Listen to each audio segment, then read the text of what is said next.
अज़दुद्दीन ओवैसी को हमेशा से बीजेपी की बी टीम उनके विरोधी कहते रहे हैं, लेकिन गुजरात में बहुत स्पष्ट समीकरण दिखाई दे रहा है कि मुस्लिम बहुल सीटों पर भारतीय जनता पार्टी को फायदा पहुंचाएंगे अज़दुद्दीन ओवैसी। ओवैसी इन आरोपों से इनकार करते हैं, उनकी अपनी सियासत है, लेकिन कैसे वो बीजेपी को कई सीटों पर गुजरात में फायदा पहुंचाएंगे या पहुंचा सकते हैं, इस रिपोर्ट में जानिए।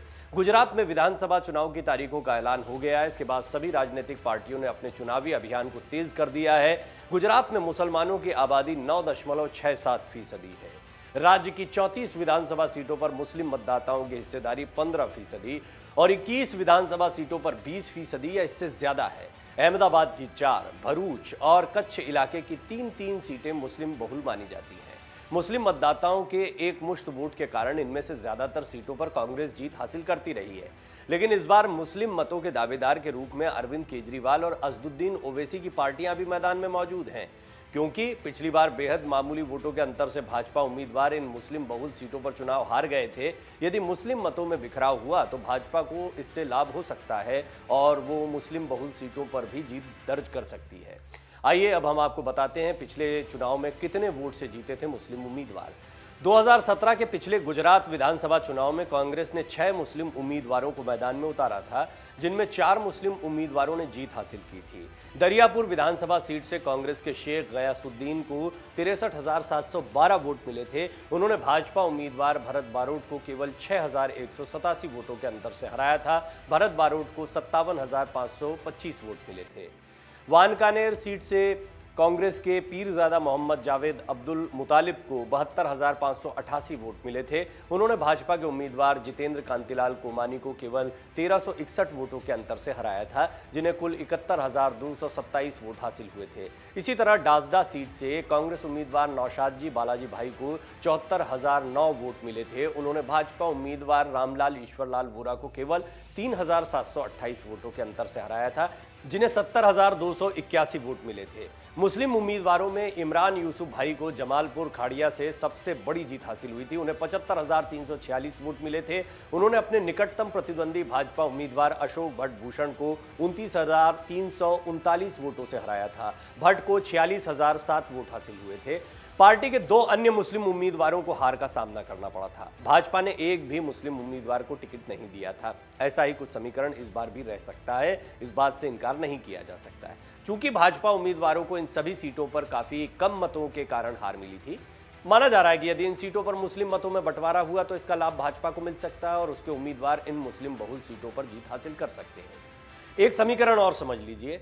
कांग्रेस को अब लगता है कि जिस तरीके से नोटों पर लक्ष्मी गणेश की बात कहना हो या हिंदुत्व के मुद्दे में जिस तरह से अरविंद केजरीवाल का मुखर होना हो, ये सारी चीजें उनके कोर वोटर को, इसी वोटर को उनके साथ जोड़ देंगी। यानी अरविंद केजरीवाल जो वोट काट सकते थे वो रुक सकते हैं, ऐसी अब कांग्रेस को उम्मीद जगी है। कोई विशेष प्रयास नहीं किया जा रहा है।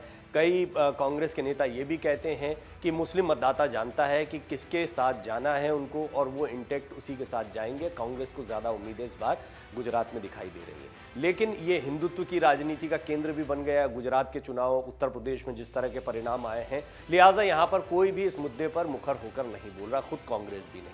लेकिन चाहे वो टिकटों का बंटवारा हो, चाहे वो चुनाव प्रचार हो, इन सब के जरिए अंदाज़ा लगाया जा सकता है कि किस तरीके से चुनावी रणनीति में मुस्लिम मतदाताओं के विषय में सोचा जा रहा है। ये एक बहुत ही साइलेंट प्लेयर रहने वाले हैं इस बार के गुजरात चुनाव में। अब जानिए मुस्लिम उम्मीदवार कितने जीते हैं अभी तक। 1990 के गुजरात विधानसभा चुनाव में 2 मुस्लिम उम्मीदवारों को जीत मिली थी। 1995 में 1, 1998 में 5, 2002 में 3, 2007 में 5, 2012 में 2, 2017 के पिछले विधानसभा चुनाव में 4 मुस्लिम उम्मीदवारों को जीत मिली थी। अहमद पटेल गुजरात से अंतिम मुस्लिम सांसद थे। इस समय गुजरात की 26 लोकसभा सीटों में से एक भी मुस्लिम सांसद नहीं है। हम ये सांसदों की बात कर रहे हैं। इन सब के बीच अब ये सवाल उठता है कि क्या ओवैसी कांग्रेस का खेल बिगाड़ देंगे। अज़दुद्दीन ओवैसी की party all India Majlise Ittehadul Muslimeen यानी AIMIM इस बार गुजरात की 40 से 50 सीटों पर चुनाव लड़ने की योजना बना रही है। पार्टी अब तक अहमदाबाद में 3 सीटों और सूरत की 2 सीटों पर अपने उम्मीदवार घोषित कर चुकी है। पिछले साल फरवरी में गुजरात में स्थानीय चुनाव हुए थे। AIMIM को इन चुनाव में 26 सीटों पर जीत हासिल हुई थी। इसमें मुस्लिम बहुल इलाके अहमदाबाद की 7 सीटें, गोधरा में 6, मुडासा में 9 और भरूच की 1 सीट शामिल है। मुस्लिमों के बीच ओवैसी की बढ़ती लोकप्रियता से माना जा रहा है कि उनके उम्मीदवारों को विधानसभा चुनाव में भी वोट मिल सकते हैं, लेकिन इसका सीधा नुकसान कांग्रेस को हो सकता है, जो इन मतों के बल पर कई सीटों पर जीत हासिल करती रही है। अब आम आदमी पार्टी का दावा क्या है? उनका कहना है कि भाजपा और AIMIM पार्टी के नेता आपस में संपर्क में हैं। आम आदमी पार्टी के गुजरात अध्यक्ष गोपाल इटालिया ने आरोप लगाया कि भाजपा और AIMIM पार्टी के नेता आपस में संपर्क में हैं। एक समाचार पत्र में छपी खबर के आधार पर उन्होंने दावा किया था कि अहमदाबाद महानगर पालिका के भाजपा मेयर किरीट परमार, भाजपा नेता धर्मेंद्र शाह और AIMIM के गुजरात प्रदेश अध्यक्ष साबिर कादलीवाला से 19 अक्टूबर को उनकी मुलाकात हुई थी। ये मुलाकात AIMIM के अहमदाबाद कार्यालय में हुई थी। उन्होंने पूछा था कि ये रिश्ता क्या कहलाता है। हमने इस पर एक रिपोर्ट भी आपको दिखाई है, डिटेल रिपोर्ट। भाजपा से मुस्लिमों की दूरी घट रही है, मुस्लिम मतदाताओं की दूरी घट रही है। इस स्टेटमेंट को समझिए। मुस्लिम मतदाताओं के बारे में कहा जाता है कि वो रणनीतिक वोटिंग करते हैं। वो केवल उसी पार्टी या उम्मीदवार को वोट देते हैं जो भाजपा उम्मीदवार को हराने में सक्षम होता है। लेकिन गुजरात के संदर्भ में ये बात गलत साबित हुई है। CSDS के आंकड़े बताते हैं कि पिछले विधानसभा चुनाव में लगभग 20% मुस्लिम मतदाताओं ने भाजपा को वोट दिया था।